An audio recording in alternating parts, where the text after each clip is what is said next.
បាទសូមគោរពនឹងជម្រាបសួរទៅកាន់ពុកម៉ែបងប្អូនយើងទាំងអស់គ្នាសាជាថ្មីបាទសម្រាប់ថ្ងៃទី2ខែ5ឆ្នាំ2026នេះ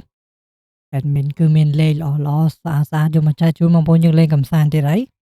តើបងប្អូនយើងចង់ដឹងថាមានលេខប៉ុន្មានខ្លះបងប្អូនយើងកុំភ្លេចជួយចុចជាវនិងចុចឲ្យម្ដាយម្នាក់មួយផង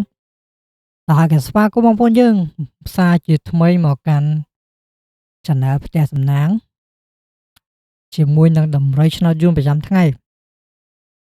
តើឥឡូវយើងក៏បានខាតពេលវេលាយូរបងប្អូនយើង Admin ឲ្យដំរីតែម្ដងទេបងប្អូនតើសម្រាប់ដំរីអូសខ្ទង់អូសថ្ងៃនេះ Admin មានលេខមានអូស8មាន8មាន6ឥឡូវយើងបាន8 6ហើយបងប្អូនយើងចូលមកកាន់2លេខហើយសម្រាប់2លេខមាន4គ្រាប់ដូចរាល់ដងអញ្ចឹងបងប្អូនយើង Admin ខ្ជិលបន្ថែមខ្ជិលបន្ថយតែប៉ុណ្្នឹងបានទេ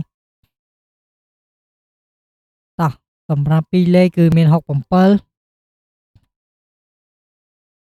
តោះ67 85មាន01ហើយមកគ្រាប់ចុងក្រោយមានឲ្យ24បងប្អូនយើងឥឡូវយើងបានខ្ទង់អូសនឹង2លេខហើយយើងនៅសល់3លេខមកគ្រាប់ចុងក្រោយទៀតតោះបងប្អូនយើង3លេខតោះ Admin ឲ្យ677បងប្អូនយើង677ហើយមកគ្រាប់ទៀត Admin ឲ្យ010 016តើបងប្អូនយើងនេះគឺជាតម្រុយសម្រាប់ថ្ងៃទី2ខែ5ឆ្នាំ2026ម៉ោង4និងម៉ោង6តែបងប្អូនយើងអាចផ្សងសំណាងបានតាំងពីម៉ោង10ទៅក៏បានដែរបងប្អូនតើហើយតម្រុយ Admin ក៏មានតែប៉ុណ្្នឹងដែរបងប្អូនយើងហើយ Admin ក៏មានតែពាក្យជូនពរបងប្អូនយើងទាំងអស់គ្នាហេងរកស៊ីមានបានតិចតិចគ្រប់ក្រុមគ្រួសារ